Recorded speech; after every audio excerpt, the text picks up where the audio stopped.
Prêts, installez-vous. Alors, on va continuer de parler de ceux qui travaillent dans l'entreprise, mais sous un angle un petit peu différent, qui est celui du partage de la valeur. Beaucoup d'actualités à ce sujet. On sait qu'il y a un accord national interprofessionnel, donc un ANI, qui a été signé. L'objectif, c'est de permettre à plus de salariés français de percevoir un revenu supplémentaire, issu donc du partage de la valeur créée par l'entreprise. Alors, est-ce que ce dispositif va être efficace ?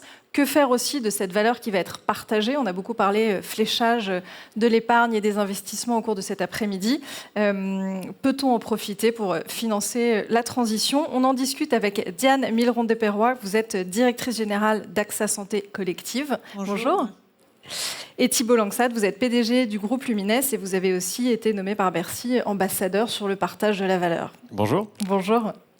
Alors, je voudrais faire un petit point pour bien comprendre de quoi on parle et cadrer un peu le périmètre. Il contient quoi, cet accord, cet ANI, sur le partage de la valeur ? Quelles vont être les obligations des entreprises ? Qui va être concerné ? Qu'est-ce qu'on partage ?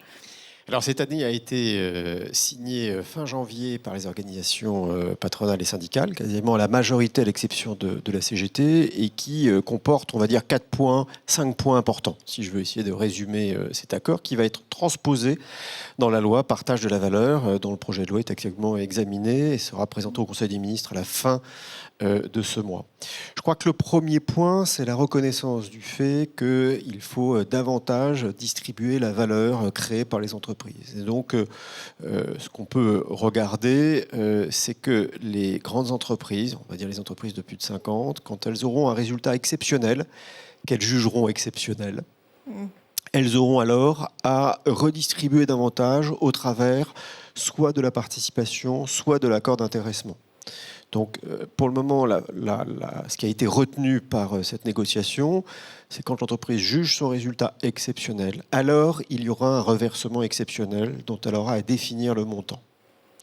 Le second point, c'est de faire en sorte que dans les entreprises de moins de 50 salariés, où les dispositifs d'intéressement et de participation, en l'occurrence de participation, sont facultatifs, qu'il y ait un dispositif de partage de la valeur.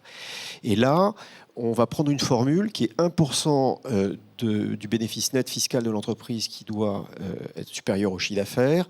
Alors, si c'est le cas, et ce pendant 3 ans, il y aura un reversement qui devra s'exprimer au travers d'une prime partage de la valeur ou d'un accord d'intéressement ou de la participation. Donc, ce dispositif arrivera en fonction, une fois que la loi sera votée, mais probablement dans 3 ans.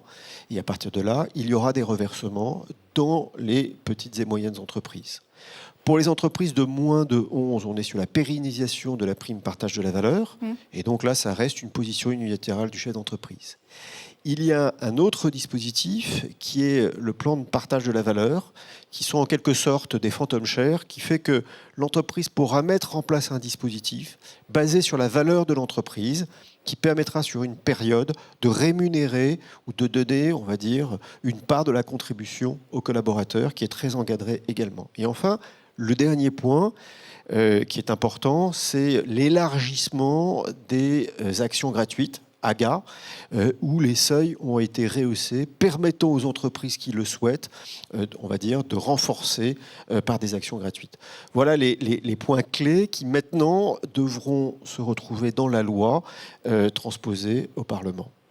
Alors on en est encore à une phase effectivement de rédaction des textes. Est-ce qu'on a une idée de la portée de ce texte ? Est-ce que c'est cosmétique ? Est-ce que c'est dans l'air du temps ? On a beaucoup parlé de greenwashing, social washing. Ou est-ce qu'il y avait un vrai retard à combler ? Est-ce qu'on a une petite idée des montants que ça peut représenter, du nombre de personnes qui vont être touchées ?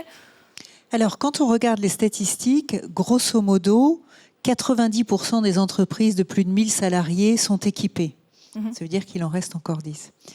Et quand on regarde les entreprises de moins de 50 salariés, on peut dire que c'est à peu près 20%. Après, nous, on a mené une enquête sur les entreprises entre 5 et 250 salariés. Et quand on lit ces résultats, on voit qu'un tiers des entreprises sont déjà détenteurs d'un produit d'épargne salariale. Et un peu moins de 20% envisagent d'en proposer. Donc on sent que le sujet s'ancre progressivement sur le terrain. Mais quelque part, il y a une idée un peu reçue en disant « mais c'est pas pour nous, c'est l'apanage des grosses boîtes ». Et je crois qu'on a tout un travail à faire à l'issue de cette ANI partage de la valeur signé, comme le rappelait Thibault, par les partenaires sociaux, mais aussi avec la loi qui est en préparation. On a tout un travail à faire pour justement faire connaître ces dispositifs, les ancrer et les faire comprendre jusqu'aux salariés, jusqu'à l'individu. Je pense que là, il y a vraiment une démarche importante là-dessus. Donc, il y a déjà des belles étapes, mais il y a encore du chemin. Alors, je voudrais revenir sur quelque chose que vous disiez, c'est-à-dire le profit quand les entreprises jugeront qu'elles en ont dégagé. C'est-à-dire qu'aujourd'hui, il n'y a pas de seuil, il n'y a pas de minimum. C'est facile de décréter qu'on n'a pas gagné assez d'argent et qu'on ne le redistribue pas, non ? Alors, oui, ce sera d'ailleurs une problématique de transposition dans la loi. Parce que qu'est-ce qui va définir un résultat dit exceptionnel ? Alors, si on respecte l'esprit de l'ANI, c'est une position unilatérale de l'entreprise. Peut-être que les partenaires sociaux demanderont à ce que ce résultat exceptionnel soit encadré. Est-ce qu'il est défini avant l'exercice ? Est-ce qu'il est défini une fois qu'il sera constaté ? Et puis, ce surcroît de rémunération, comment sera-t-il encadré au travers d'un instrument d'intéressement ou de participation et quel en sera le montant ? Donc là, on voit que le propre d'un ANI, c'est de définir un accord. L'accord, il est basé sur un consensus et probablement, il faudra être un tout petit peu plus précis tout en respectant, on va dire, l'esprit de cet ANI. Je dirais le deuxième point, c'est qu'il faut se méfier qu'à force de ne pas être trop précis, ceci peut comporter des risques pour les entreprises. Parce que dans ces questions de rémunération, il ne faut pas aller sur le terrain de la cannibalisation sur les salaires. Et donc, il y a des contrôles qui s'opérera. Et dans le cadre de ces contrôles, ayons une petite connaissance de ce que peut faire la Caisse nationale des URSSAF au travers de ces caisses régionales, il faut aussi sécuriser les entrepreneurs dans les mécanismes de redistribution. Donc oui, vous avez raison. Si l'entreprise considère que ses résultats ne sont pas exceptionnels, alors il pourrait ne rien reverser. Et donc, le législateur aura, tout en respectant l'ANI, d'essayer de trouver des cadres. Le deuxième point, c'est que sur les entreprises de moins de 50, il y a 3 dispositifs. Et puis, si le résultat net est supérieur de 1% au chiffre d'affaires, alors il y a une contribution. Quelle sera sa contribution ? Alors on peut dire, ce sera 1 euro. Je pense que si l'entreprise fait cela, elle aura quelques difficultés à expliquer à ses collaborateurs qu'elle a respecté l'esprit de la loi, mais pas trop l'esprit du partage de la valeur et de l'ANI qui a été signé par les partenaires sociaux. Donc, c'est pour le moment expérimental pour une période de 5 ans. Les dispositifs ne sont pas contraignants, à l'exception des moins de 50 qui auront à faire cohabiter un dispositif, et on verra si les entreprises ont joué le jeu. Donc, pour moi, le point, c'est de faire en sorte que ça puisse être transposé dans la loi, mais aussi de protéger les entrepreneurs qui vont utiliser ces dispositifs pour pas que ça se retourne contre eux.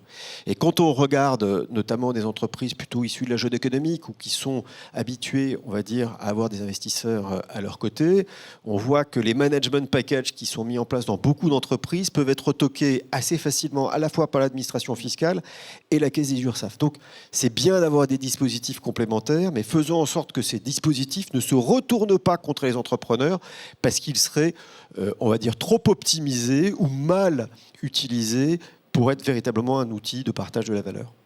Alors vous l'avez dit, il y a plusieurs types de dispositifs. Diane l'a dit aussi, c'est pas toujours très compréhensible, très bien connu, on y reviendra.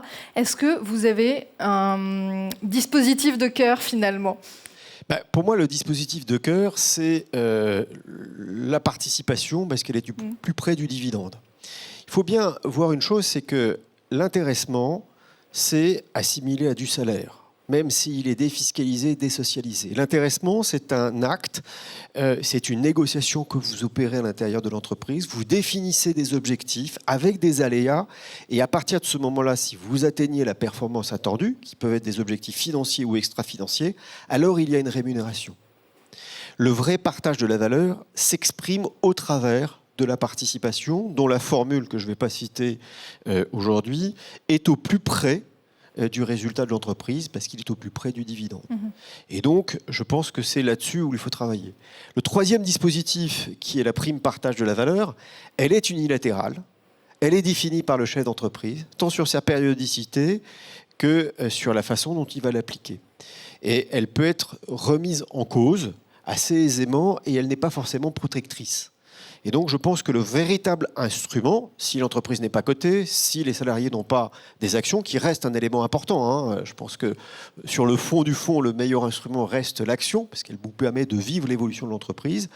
La formule qui me semble être le plus juste est la formule de participation, qui peut être maintenant, par la loi, pour les entreprises de 50, mieux ou moins disantes, adaptées, on va dire, à la spécificité de l'entreprise, moins complexe dans sa formulation, mais il faut que ça reste l'esprit voulu par les ordonnances de 67, par le général de Gaulle, qui est d'associer les collaborateurs à un meilleur partage de la valeur sur la base des résultats de l'entreprise. Alors on a l'ambassadeur de tous ces dispositifs, dont les explications sont très claires, mais je veux dire dont on a besoin des explications parce que le sujet est quand même compliqué. À ça s'ajoutent aussi toutes les évolutions qu'il y a eu en matière de dispositifs d'épargne salariale depuis Pacte. Ça fait beaucoup de changements, ça fait beaucoup de possibilités aussi. Est-ce que ça, c'est bien compris par les salariés aujourd'hui ? Thibault a beaucoup parlé des employeurs, en fait. Et c'est vrai que je pense qu'il faut qu'on s'intéresse aux salariés. En fait, en France, il y a beaucoup de dispositifs de protection sociale. Il y a beaucoup d'avantages salariaux dans ce package qu'on a l'habitude d'appeler dans la population des DRH la marque employeur. Et DRH dont vous venez d'ailleurs, voilà, de quoi vous parlez. Exactement. J'ai fait un passage de presque 4 ans dans ce beau métier. Et en fait, ce dont on se rend compte, c'est que les salariés perçoivent bien sûr qu'il y a ce dispositif de participation-intéressement lorsqu'il existe, mais ne comprennent pas forcément ce que c'est et ne savent pas forcément non plus le produit financier dans lequel ils peuvent l'investir. Et en fait, en France, on a une culture très livret A. Enfin, je mets des guillemets à cette expression, mais je crois qu'elle résume à peu près le savoir. Quand on fait des micro-trottoirs, que ce soit à l'intérieur d'entreprises, et mon entreprise est assez grande pour avoir un micro-trottoir représentatif, ou quand on le fait dans la rue, en fait, personne ne connaît ces dispositifs. Personne ne comprend forcément. Et donc, en fait, il me semble qu'on a un défi tous ensemble qui est de rendre lisibles ces dispositifs et en tout cas d'expliquer et d'accompagner, d'éclairer le choix des collaborateurs lorsqu'ils décident d'investir ces supports dans telle ou telle unité de compte, par exemple, ou dans tel ou tel produit, puisqu'il y a des produits autour de l'épargne salariale. Et maintenant, avec la loi Pacte, nous avons aussi une possibilité de faire en sorte que cette épargne ne soit plus juste une épargne projet, j'achète ma résidence principale ou je me marie, mais une épargne à plus ou moins long terme, allant jusqu'à la retraite. Et donc, ça nécessite des éclairages. Et d'ailleurs, en tant qu'ancienne DRH, ce que nous avions fait à l'époque, c'est que nous avions offert à nos salariés, qui le souhaitaient, bien sûr, 30 minutes d'éclairage, 30 minutes de pédagogie, 30 minutes de pédagogie financière. Voilà ce que je peux dire à ce stade. Et je pense qu'en fait, on aura réussi dans cette année, je crois, si on arrive à aller jusqu'à l'éclairage du salarié et qu'il puisse investir cet argent en fonction de ses projets, mais qu'il puisse raisonner aussi à moyen long terme, aller du capital à la rente. Je pense qu'on a tout ce chemin-là à faire. Alors, on parlait tout à l'heure, on avait une table ronde justement sur ce à quoi devrait servir l'épargne. Est-ce qu'il faut flécher, pas flécher, la création de potentiels nouveaux livrets. Là, on est sur le concept de partage de valeur, donc un aspect assez social. Est-ce que cette valeur, elle devrait être fléchée vers certains types de projets ou vers certains secteurs ? Alors, avec la loi Pacte, vous savez qu'il doit y avoir au moins un fonds qui répond aux critères pas beaucoup, en fait. RSE, ESG. Mais tout ça peut évoluer. On peut avoir une loi Pacte qui évolue et qui peut-être aussi pourra engager un certain nombre de simplifications. Je pense qu'elle a fait un premier pas, mais je pense que les dispositifs sont encore très complexes.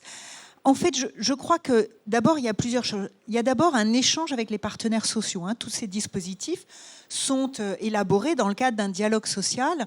Et ça, je pense que c'est une dimension très importante. Alors évidemment, ça concerne plus les entreprises de plus de 50 salariés, mais cet échange, ce dialogue, il rend plus proche encore ces dispositifs et il contribue à la pédagogie autour de ces dispositifs puisque les partenaires sociaux sont souvent dans une dynamique d'après-vente, d'explication et c'est très important et souvent les entreprises comptent beaucoup sur eux là-dessus.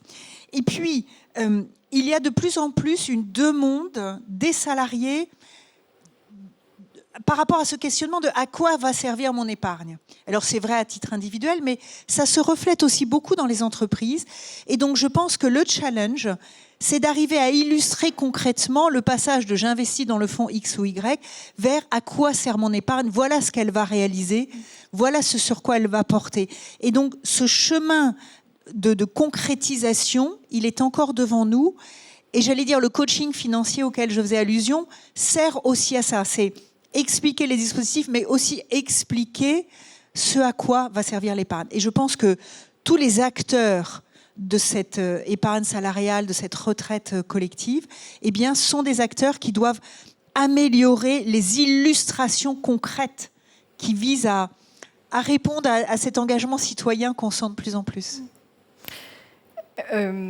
Vous n'étiez peut-être pas là, mais plutôt on a reçu Pascal Demurger qui a créé un dividende écologique et je lui ai posé cette même question. Est-ce qu'il faut être un peu plus contraignant ou au contraire passer par de l'incitation pour encourager les entreprises à redistribuer? Aujourd'hui, est-ce qu'il faut l'être sur le partage de la valeur et surtout est-ce qu'il faut être aussi peut-être un peu plus contraignant ou incitatif pour orienter ce fléchage de l'épargne, pour les diriger vers la transition qui est donc notamment le thème de cette journée? Parce qu'il y a plus d'offres, c'est bien, mais en fait si on ne met pas l'argent sur les offres vertes, ça ne sert pas à grand-chose. Bon, je crois que le premier point, ce qu'a dit Diane, ce qui est à mon avis très important, où des efforts doivent être mis en œuvre et peut-être un peu plus que ce que l'on faisait par le passé, puisqu'il y avait beaucoup de choses qui étaient faites pendant la semaine de l'épargne salariale, c'est de faire preuve évidemment de pédagogie. C'est pas évident un dispositif d'épargne. Quand vous êtes un salarié et que vous touchez le SMIC et qu'une partie de votre intéressement et de votre participation est épargnée sur un compte qui ne vous appartient pas, qui est ouvert par une entreprise, qui fluctue sur un panier de valeurs parce qu'il est sécurisé, d'expliquer l'évolution, ça nécessite de la culture économique. Et dans notre pays, la culture économique n'est pas notre fort. D'ailleurs, voilà, il est faiblement abordé en seconde et c'est optionnel pour le reste. Donc il y a un vrai sujet de pédagogie qu'il faut reprendre. Et si on interroge beaucoup de Français dans la rue et qu'on leur parle de leur plan d'épargne inter-entreprise, c'est un peu du nice to have, pardonnez-moi pour l'anglicisme, mais qui permet justement de pouvoir pour eux se constituer une épargne sur le futur. Est-ce qu'il faut que ce soit plus contraignant? Il faut aussi que ce soit plus simple. Et il y a quelques points auxquels il faut qu'on fasse, on va dire, attention. Pendant souvent l'épargne, si je prends le cycle de vie classique, je me marie, j'arrive en entreprise, et ma préoccupation, pardonnez-moi, que ce soit un peu court, bah, vous avez besoin de vous loger et donc le déblocage est essentiellement lié à l'achat de votre résidence pour vous loger. Le deuxième point, c'est que plus vous avancez dans votre carrière professionnelle, il va falloir prendre en charge votre retraite et le débat aujourd'hui nous fait voir que ça peut être compliqué, donc financement le long terme. Il y a un troisième dispositif qu'il faudra probablement mettre en œuvre qui est la dépendance. Si on veut trouver 20 milliards pour faire en sorte que le sujet de dépendance soit traité au titre de la nouvelle branche, il va falloir qu'on constitue, et ceci peut être très réservé au travers de l'épargne salariée. Mais quand je parle de simplification, si on veut rendre accessible, puisqu'il y a à peu près la moitié des salariés qui n'ont pas de dispositif d'épargne, essentiellement dans les petites et moyennes entreprises, ce sont essentiellement des salariés qui sont au SMIC, il faut prévoir aussi des dispositifs adaptés. Alors, dans des mesures que j'ai portées en tant qu'ambassadeur à l'intéressement et à la participation, je pense que pour un salarié qui est entre 1 et 1,5 SMIC, il faut qu'il y ait un déblocage qui puisse se faire rapidement, compte tenu du fait qu'un aléa de la vie pour un salarié comme celui-ci est différent si vous avez des rémunérations plus importantes. Un salarié qui touche 1 SMIC, 1,5 SMIC, qui casse sa vieille voiture, eh bien c'est un drame qui n'est pas tout à fait la même pour un salarié qui a plus de moyens. Et donc les aléas de la vie sont différents et que il faut faire en sorte que sur les populations entre 1 et 1,5 SMIC, il puisse y avoir un déblocage automatique. Alors je sais que c'est compliqué derrière de trouver un produit financier pour permettre ces déblocages. Le second point, c'est que je ne suis pas favorable à élargir toutes les clauses aléas. Néanmoins, il y a 2 clauses qui doivent être introduites. C'est de faire en sorte que quand vous êtes face à la maladie, ça peut être un vrai facteur de déblocage. Si vous avez une pathologie lourde, type un cancer, il faut que ça puisse être débloqué. Et enfin, le dernier point, j'en ai évoqué, c'est la dépendance. Pour vos proches ou pour vous-même, il faut que ce soit un facteur qui puisse être débloqué. Et donc, je pense qu'il faut faire preuve de pédagogie, simplifier encore les dispositifs, notamment sur les déblocages, pour que ces dispositifs puissent être mis aisément, notamment dans les petites, moyennes entreprises. Et ensuite, c'est la responsabilité du manager de faire vivre cet instrument. Et donc, on revient à la pédagogie, c'est une réserve, c'est une cagnotte qui vit et par conséquent, c'est bon pour notre économie, mais c'est également bon pour le salarié. Vous êtes chez AXA Santé et Collectif, justement, qu'est-ce que ça vous inspire, ces cas de déblocage, et est-ce que vous êtes assez favorable à un changement finalement dans la structuration des produits d'épargne? Est-ce qu'ils ne sont pas adaptés aujourd'hui à la réalité de la vie des salariés? Alors, ce que l'on observe, par exemple, il y a eu la possibilité de débloquer 10 000 euros récemment. Mais les gens ne l'ont pas fait. Les gens n'ont pas débloqué. Mais ce qu'il faut voir, c'est que les personnes qui ne sont pas imposables, aujourd'hui, elles touchent l'intéressement participation, en fait, lorsqu'il y a des accords. Vous voulez dire qu'elles ne le placent pas, en fait? Elles ne le placent pas. Et les personnes qui le placent ne savent pas très bien le placer. Voilà, si je résume, il y a 2 types de populations. Après, je crois que raisonner par moment de vie, comme le dit Thibault, c'est quelque chose de très important. Et qu'il y a cette épargne autour de la perte d'autonomie ou de la dépendance, qui est sans doute aussi un compartiment d'épargne spécifique à développer. Et après, des cas de sortie autour de la perte d'autonomie me paraissent aussi assez importants. Je pense qu'il faut qu'on explique mieux aussi la différence entre le capital et la rente. Et plus on arrivera dans les explications comme ce que je partageais tout à l'heure avec ce coaching financier qu'on a fait avec une société Philippe là, qui s'est lancée là-dessus, plus on s'est rendu compte lorsqu'on a analysé les questionnements des salariés, c'est qu'il faut à la fois expliquer la structure de l'offre, c'est-à-dire mon argent, je le mets où et je le sors comment. Et en fait, cette culture financière est vraiment totalement absente. Et je crois qu'on est face à un débat, Thibault disait c'est en seconde, mais je crois que c'est sociétal. Enfin, ça rejoint la règle de 3 au primaire. Je ne sais pas si on fait encore la règle de 3 au primaire, mais c'est que la bonne gestion d'un budget est un enseignement qui n'existe quasiment pas ou quasiment plus, alors qu'en fait, c'est vraiment un grand enjeu par rapport, je pense, aux années futures et puis aux jeunes générations qui rentrent dans l'entreprise aujourd'hui. Outre les supports sur lesquels il faut expliquer et concrétiser. Mais je crois qu'il y a à la fois l'enveloppe fiscale, on va dire, et sociale, et puis le contenu que l'on met dans cette enveloppe. Il y a vraiment 2 axes d'explication. Mais quand on explique, est-ce que ça fonctionne? Par exemple, aujourd'hui, il y a un compartiment donc, qui est disponible avec de l'épargne verte et solidaire. Est-ce que vraiment il y a plus de flux quand on fait plus de pédagogie? Est-ce qu'on arrive à avoir un retour là-dessus? Aujourd'hui, d'abord, les employeurs sont de plus en plus sensibilisés autour de l'épargne RSG et donc communiquent davantage autour de ce support-là. Et ça rentre dans leur politique RSE. Mais la pédagogie marche au sens où la déclaration des personnes qui ont bénéficié de ces 30 minutes de coaching, que l'on fait, alors il y a plusieurs expériences, mais que l'on peut faire au moment où l'intéressement participation sort, et au moment aussi où les entreprises, pour celles qui le font, abondent. Hein. Et puis certaines ont équipé leurs salariés de dispositifs épargne salariale court terme et puis de retraite.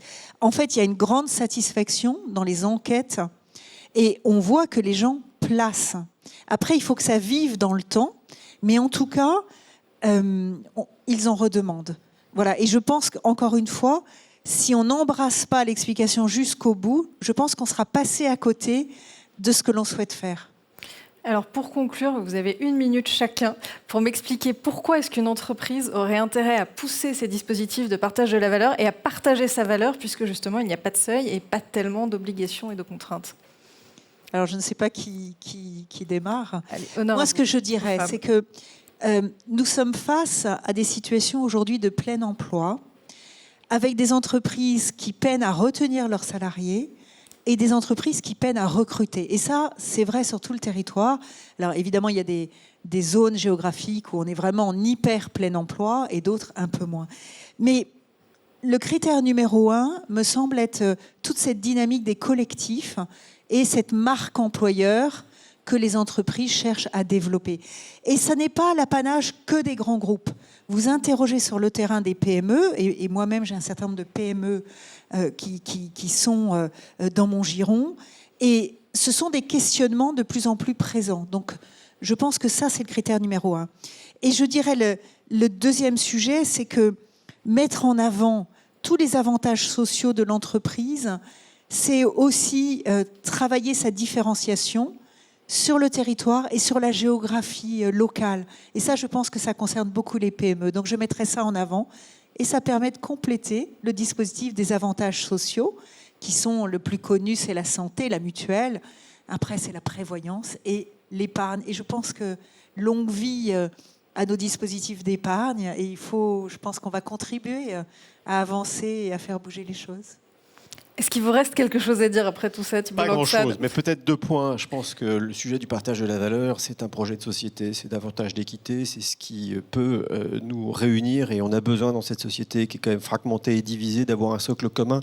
Et je pense que le partage de la valeur est un outil extrêmement important. Et puis enfin, le deuxième point, peut-être de façon plus pragmatique, un chef d'entreprise, un DRH, il a une problématique de taille qui est de recruter, de motiver, de fidéliser ses collaborateurs. Alors encore plus aujourd'hui, peut-être que demain, si les situations changent, mais ça reste un vrai sujet. Recruter, motiver, fidéliser. Et quoi de mieux que de le faire au travers d'un bon dispositif d'épargne salariale, de partage de la valeur qui permet d'avoir un socle commun en entreprise. Eh bien, un grand merci à tous les deux pour cet éclairage. Merci. Et je vous laisse maintenant entre les mains de Philippe Mabille pour terminer cette journée.